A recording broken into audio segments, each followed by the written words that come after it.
Bollywood silver screen presenting the frighteners. इस कहानी की शुरुआत में एक शहर दिखाया जाता है। इस शहर का नाम होता है फेयर वाटर और फेयर वाटर में पिछले कुछ वक्त से बहुत सारी मौतें हो चुकी हैं। इन मौतों को देखकर ऐसा लगता है कि इन्हें हार्ट अटैक हुआ है, लेकिन जब डॉक्टर्स इनका पोस्टमार्टम करते हैं तो उन्हें ऐसा लगता है जैसे इनके दिल के अंदर किसी ने हाथ डाल के इनके दिल को निचोड़ दिया हो।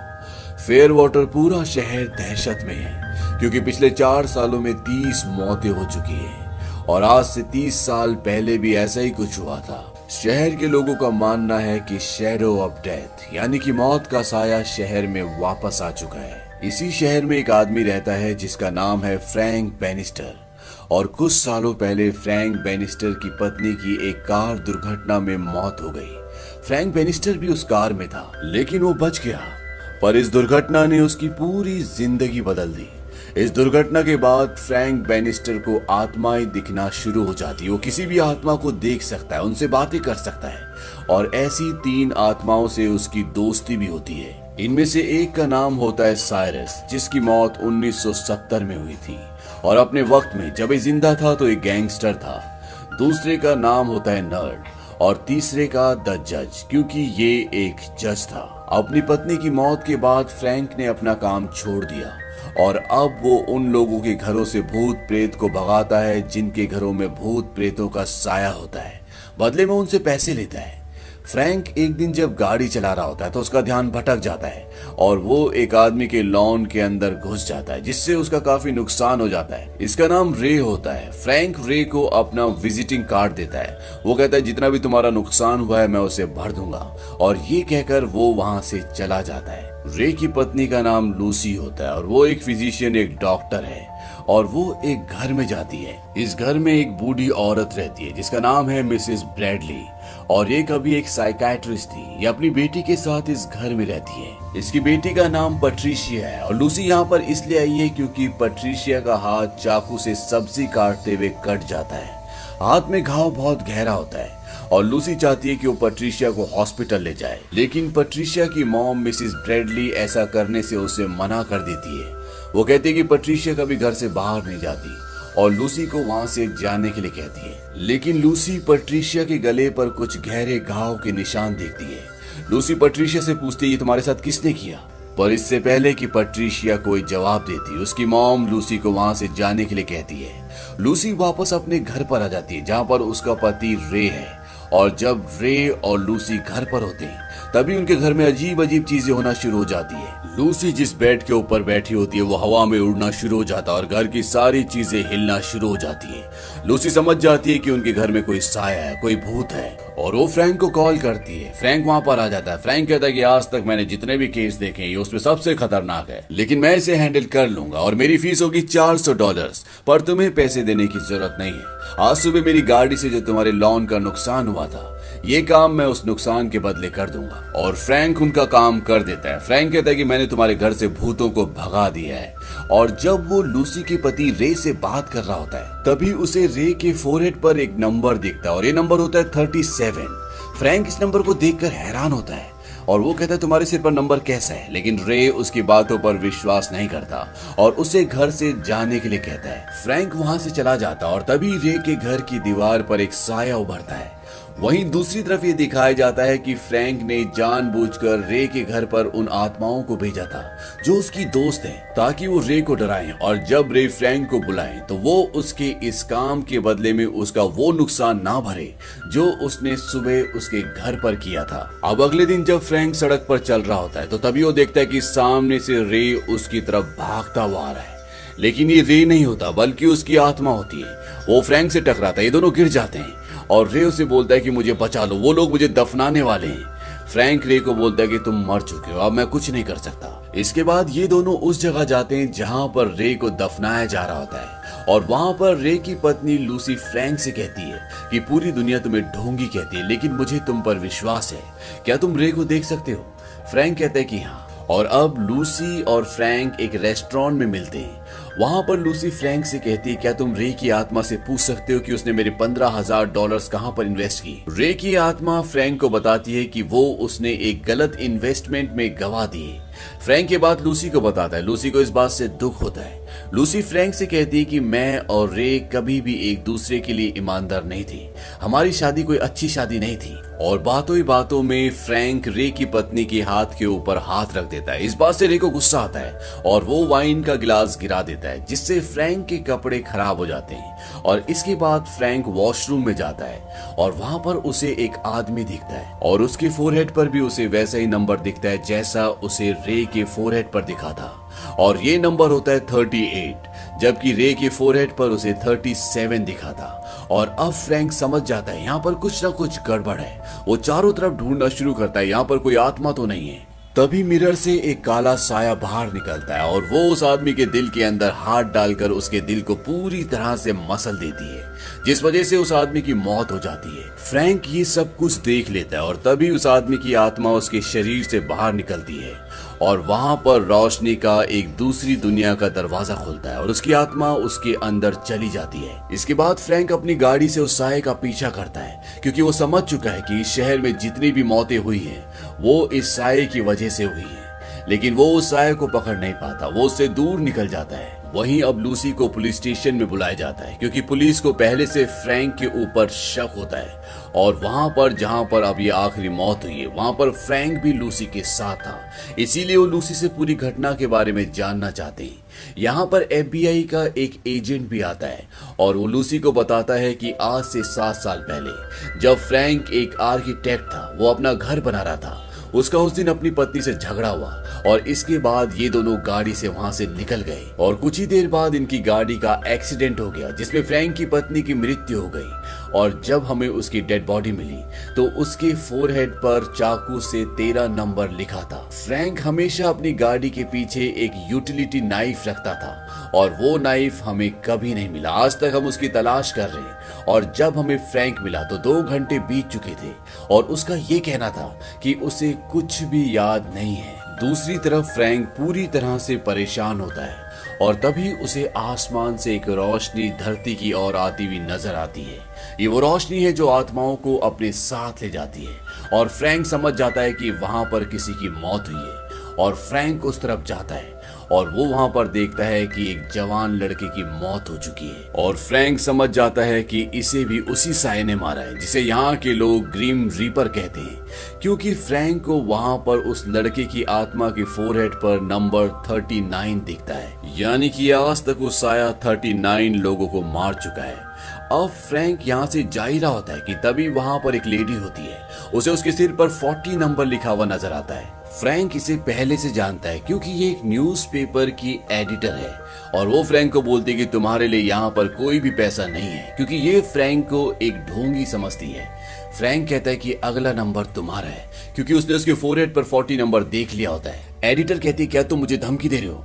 फ्रैंक कहता है कि नहीं, मैं ऐसा कुछ भी नहीं कर रहा। वहां पर बहुत सारे लोग होते हैं। एडिटर उन्हें कहती है कि ये मुझे धमकी दे रहा है और तभी वहां पर पुलिस भी आ जाती है और वो फ्रैंक को गन पॉइंट पर ले लेती है, क्योंकि पुलिस को अब पूरा विश्वास है कि फ्रैंक ही वो आदमी है जिसने आज तक शहर में सारे खून किए हैं, क्योंकि पिछला खून जहां पर हुआ था वहां पर भी फ्रैंक था और यहाँ पर एक और खून हुआ है और यहाँ पर भी फ्रैंक है।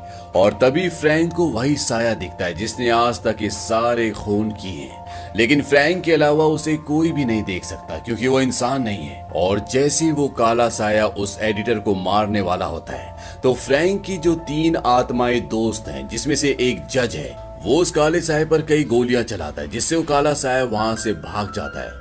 लेकिन एक बार फिर से वो वापस आता है, पर इससे पहले कि वो काला साया उस एडिटर के दिल में हाथ डालकर उसे मार देता।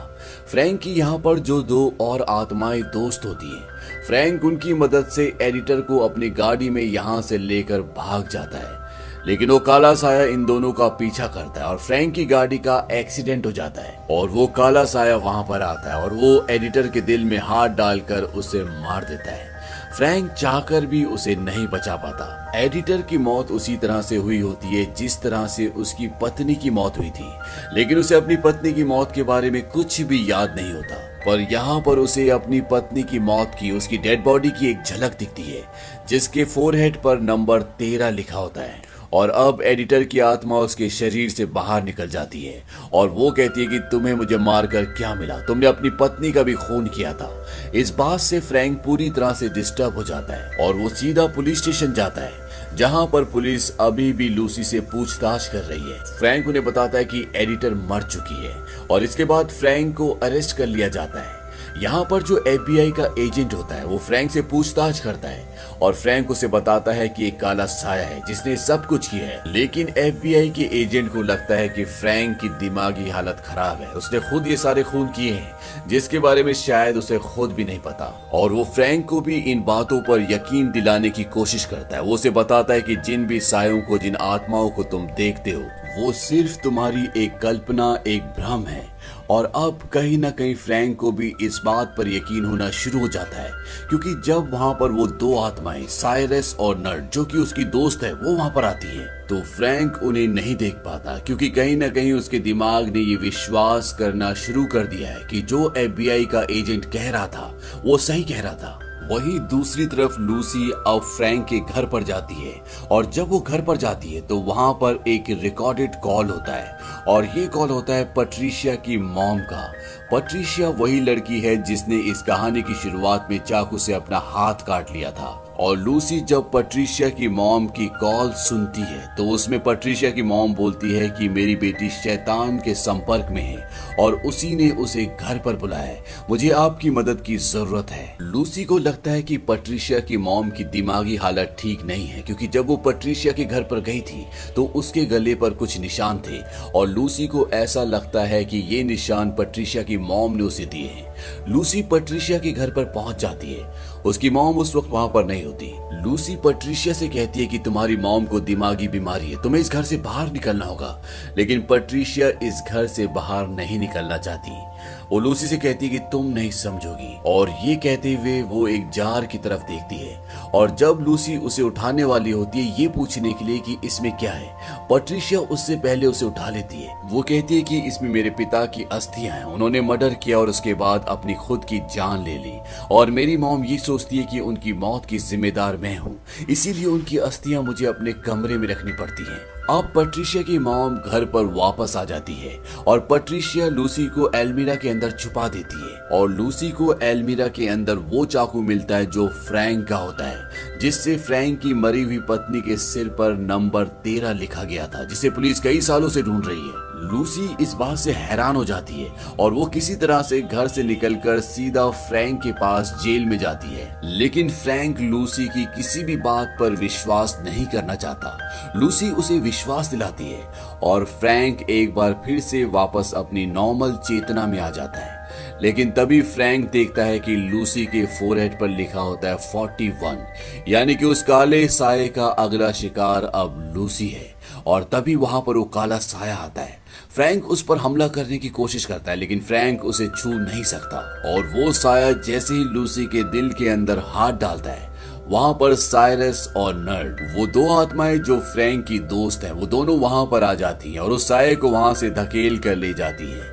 लेकिन वो साया एक बार फिर से आता और लूसी पर हमला करता है, लेकिन किसी तरह से फ्रैंक और लूसी जेल से भागने में कामयाब हो जाते हैं। अब फ्रैंक किसी भी तरह से लूसी को बचाना चाहता है, क्योंकि ये दोनों अब एक दूसरे से प्यार भी करते हैं और उसे बचाने के लिए फ्रैंक को अपने आप को मारना होगा, ताकि उसकी आत्मा उसके शरीर से बाहर निकल जाए और वो इस काले साये को हमेशा के लिए खत्म कर सके। लेकिन इससे पहले वो गोली मारकर अपने आप को मारता। लूसी उसे रोक लेती है और वो कहती है कि इसका एक और तरीका है। लूसी एक डॉक्टर है, इसीलिए वो बहुत कुछ जानती है और वो फ्रैंक को कहती है कि हम हाइपोथर्मिया का इस्तेमाल करेंगे, साथ ही मैं तुम्हें एक ड्रग दूंगी जिससे तुम्हारे दिल की धड़कन रुक जाएगी और ऐसा करने से तुम्हारी आत्मा तुम्हारे शरीर से बाहर आ जाएगी। और इससे पहले कि तुम पूरी तरह से मर जाओ, मैं तुम्हें इलेक्ट्रिक शॉक दूंगी जिससे तुम वापस जिंदा हो जाओगे। और ये ऐसे ही करते हैं, ये इस प्रोसेस को शुरू करते हैं। लेकिन फ्रैंक के पास केवल 20 ही मिनट्स होंगे, क्योंकि 20 मिनट के बाद लूसी को उसकी बॉडी को रिवाइव करना होगा, नहीं तो वो हमेशा के लिए मर जाएगा। और ये फ्रैंक को हाइपोथर्मिया के लिए एक कोल्ड स्टोरेज के अंदर डालते हैं। हाइपोथर्मिया उसे कहते हैं जब इंसान का पूरा शरीर ठंड से जम जाता है। अब जब ये प्रोसेस चल रहा होता है तभी यहाँ पर FBI का एजेंट आ जाता है और वो नहीं चाहता कि फ्रैंक को यहाँ से बाहर निकाला जाए, वो चाहता है कि उसकी मौत वहीं पर हो जाए। इसीलिए वो लूसी को अपने साथ गिरफ्तार करके ले जाता है। अब फ्रैंक की आत्मा जो उसके शरीर से निकल चुकी है वो यहाँ पर पहुंच जाती है और वो लूसी को यहाँ यहाँ से भगाकर ले जाना चाहता है, क्योंकि वो जानता है कि कभी भी यहाँ पर वो काला साया आ जाएगा। और वो काला साया यहाँ पर आ जाता है। फ्रैंक और उस साये के बीच में बहुत लड़ाई होती है और फ्रैंक उसे अपने काबू में कर लेता है। और फ्रैंक को पता चलता है कि इस काले साये का नाम, जिसकी ये आत्मा है, उसका नाम जॉनी बार्लेट है, जिसने सन 1964 में एक साइकेट्रिक हॉस्पिटल में 11 लोगों को मार दिया था।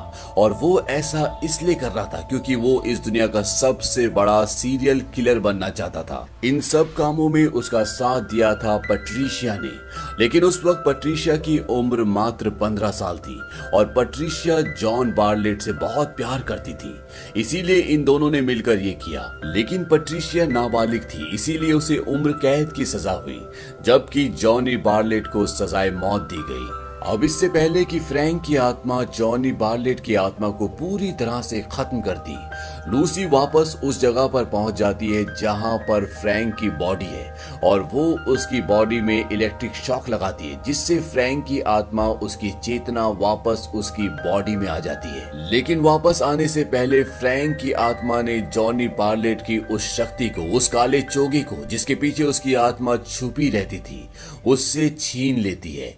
और अब जॉनी बार्लेट किसी के भी दिल में हाथ डालकर उसे नहीं मार सकता। फ्रैंक होश में आने के बाद लूसी को बताता है कि जॉनी बार्लेट वापस आ चुका है और वो दोबारा हत्याएं कर रहा है और तुम्हें किसी भी कीमत पर पैट्रिशिया को घर से बाहर निकालना होगा। लूसी सीधा पैट्रिशिया के घर पर जाती है और वो पैट्रिशिया को कहती है कि तुम्हें मेरे साथ चलना होगा, लेकिन पैट्रिशिया की मॉम मना कर देती है। वो कहती है कि ये कहीं नहीं जाएगी। लूसी पैट्रिशिया की मॉम को कहती है कि तुम फ्रैंक का चाकू अपनी अलमीरा में क्यों रखती हो। पैट्रिशिया की मॉम बोलती है कि तुम मेरे कमरे में गई थी और ऊपर चली जाती है और पैट्रिशिया भी उसके पीछे चली जाती है। कुछ ही देर बाद पैट्रिशिया वापस आती है और वो कहती है कि मॉम मान गई है, वो पुलिस के पास जाने के लिए तैयार है, वो कुछ ही देर में नीचे आने वाली है। और तभी यहाँ पर जॉनी बार्लेट की आत्मा आ जाती है, लेकिन अब वो लूसी का कुछ भी नहीं कर सकती। पर जॉनी बार्लेट की आत्मा आने के बाद यहाँ पर पैट्रिशिया का बिहेवियर चेंज हो जाता है और वो उससे बात करना, उसे महसूस करना शुरू कर देती है। और जॉनी बार्लेट उसे बोलता है कि हमें सबसे ज्यादा खून करने का रिकॉर्ड बनाना होगा, इसीलिए तुम्हें लूसी को मारना होगा। पैट्रिशिया लूसी को बोलती कि मैं अंदर से अपना कोट लेकर आती हूँ और जब वो अंदर जाती है तो वहां से एक चाकू उठाती है, क्योंकि वो अब लूसी को मारना चाहती है। इसी दौरान लूसी ऊपर जाती है और वो देखती है कि पैट्रिशिया की मॉम की हत्या हो चुकी है, क्योंकि पैट्रिशिया ने अपनी मॉम को मार दिया होता है। पैट्रिशिया ऊपर आ जाती है और वो लूसी पर हमला करती है, पर तब तक यहाँ पर फ्रैंक भी आ जाता है और अब पैट्रिशिया फ्रैंक और लूसी दोनों को मारना चाहती है। ये दोनों एक कमरे में चले जाते हैं और वहां पर जॉनी बार्लेट की आत्मा एक तस्वीर के जरिए लूसी को मारने की कोशिश करती है, लेकिन फ्रैंक उस तस्वीर को तोड़ देता है और जैसी वो तस्वीर को तोड़ता है, जॉनी बार्लेट की आत्मा उसी जार के अंदर चली जाती है जिसके अंदर पैट्रिशिया के पिता की अस्थियां हैं। और जैसी उसकी आत्मा अंदर जाती है, फ्रैंक ऊपर से ढक्कन बंद कर देता है, लेकिन जब फ्रैंक उस पर नाम पढ़ता है तो उस पर नाम होता है जॉनी बार्लेट का। यानी कि पैट्रिशिया ने लूसी को झूठ कहा था कि इसके अंदर उसके पिता की अस्थियां हैं। फ्रैंक कहता है कि हमें इसे किसी चर्च में ले जाना होगा। लूसी कहती है कि पास में एक हॉस्पिटल है जिसके अंदर एक चर्च भी है और ये वही हॉस्पिटल होता है जिसके अंदर जॉन बार्लेट ने 1964 में 11 लोगों को मार दिया था। अब ये उस हॉस्पिटल के अंदर पहुंच जाते हैं जो पूरी तरह से वीरान है, क्योंकि उस हादसे के बाद इस हॉस्पिटल को बंद कर दिया गया था। लेकिन यहाँ पहुंचने के बाद फ्रैंक को वो सारे विजन्स आते हैं जो उस घटना के होते हैं जो सन 1964 में यहाँ पर घटी थी। पैट्रिशिया भी यहाँ पहुंच जाती है और वो इन पर हमला करती है और साथ ही साथ यहाँ पर FBI का वो एजेंट भी पहुंच जाता है जो इस पूरे केस पर काम कर रहा है और उसके हाथ में वो जार आ जाता है जिसके अंदर जॉनी बार्लेट की अस्थियां, उसकी आत्मा है और वो उस ढक्कन को खोल देता है जिससे जॉनी बार्लेट की आत्मा आजाद हो जाती है। और अब वो एजेंट फ्रैंक को भी मारना चाहता है क्योंकि उसके हिसाब से सारे कत्ल फ्रैंक ने किए हैं और इससे पहले कि वो उसे मारता, पैट्रिशिया फ्रैंक की ओर गोली चलाती है। फ्रैंक जानबूझकर नीचे गिर जाता है और वो गोली एजेंट को लग जाती है और इस तरह से एजेंट मर जाता है और फ्रैंक कई मंजिलों से नीचे गिरता है। और अब फ्रैंक को वो पल याद आता है जब उसकी पत्नी का कत्ल जॉनी बार्लेट और पैट्रिशिया ने मिलकर किया था। ये वो घटना थी जिसके बारे में फ्रैंक चाहकर भी याद नहीं कर पा रहा था और इसी दिन उसके अंदर दूसरी आत्माओं को देखने की शक्ति आई थी। फ्रैंक ऊपर से गिरा होता है, इसीलिए वो कमजोर हो जाता है। और अब यहाँ पर पैट्रिशिया और जॉनी बार्लेट की आत्मा आ जाती है और जॉनी बार्लेट बोलता है कि इसे खत्म कर दो। लेकिन पैट्रिशिया जब उसे मारने की कोशिश करती है तो वो देखती है कि उसकी गन में गोलियां खत्म हो चुकी है और वो अपनी गन से उसका गला घोटकर उसे मार देती है। लूसी चाहकर भी उसकी मदद नहीं कर पाती क्योंकि उसे जॉनी बार्लेट की आत्मा ने पकड़ा होता है। और अब पैट्रिशिया लूसी को मारने के लिए उसकी तरफ आगे बढ़ती है, लेकिन तभी वहां पर फ्रैंक की आत्मा आ जाती है और वो पैट्रिशिया की बॉडी से उसकी आत्मा को बाहर निकाल देती है। और तभी वहां पर एक दूसरी दुनिया का दरवाजा खुल जाता है और फ्रैंक पैट्रिशिया को लेके उसके अंदर जाना शुरू कर देता है और जॉनी बार्लेट को बोलता है कि अगर तुम अपनी गर्लफ्रेंड को चाहते हो तो आओ उसे ले जाओ। और जॉनी बार्लेट भी उस पोर्टल के उस दरवाजे के अंदर चला जाता है और वो पैट्रिशिया की आत्मा का हाथ पकड़कर उसे फ्रैंक की आत्मा से छुड़वा देता है और कहता है कि हम वापस जा रहे हैं और लोगों को मारने। लेकिन तभी वो पोर्टल नर्क का दरवाजा बन जाता है और वहां से एक बहुत बड़ा क्रिएचर निकलता है और ये दोनों के दोनों धरती पर न जाकर नर्क में चले जाते हैं। अब यहाँ पर साइरस और नर्ड की आत्मा फ्रैंक को दिखती है जो कि धरती पर उसकी दोस्त थी और अभी दोनों आत्माएं मुक्त हो चुकी है। वो कहती है कि अभी तुम्हारा वक्त नहीं आया, तुम्हें वापस अपनी दुनिया में जाना होगा। यहाँ पर फ्रैंक को अपनी पत्नी की आत्मा भी दिखती है और वो फ्रैंक को कहते हैं कि जाओ खुश रहो। और फ्रैंक वापस धरती पर अपने शरीर में आ जाता है, यानी कि वो जिंदा हो जाता है। और फ्रैंक और लूसी अब धरती पर खुशी खुशी एक दूसरे के साथ रहते हैं और साथ ही साथ लूसी के अंदर भी अब वो शक्ति आ गई है कि वो आत्माओं को देख सकती है। और इसी के साथ ये कहानी यहीं पर खत्म हो जाती है। ये फिल्म 1996 में रिलीज हुई थी और IMDb पर इसकी रेटिंग है 7.1। उम्मीद करते हैं कि ये कहानी आपको पसंद आई होगी।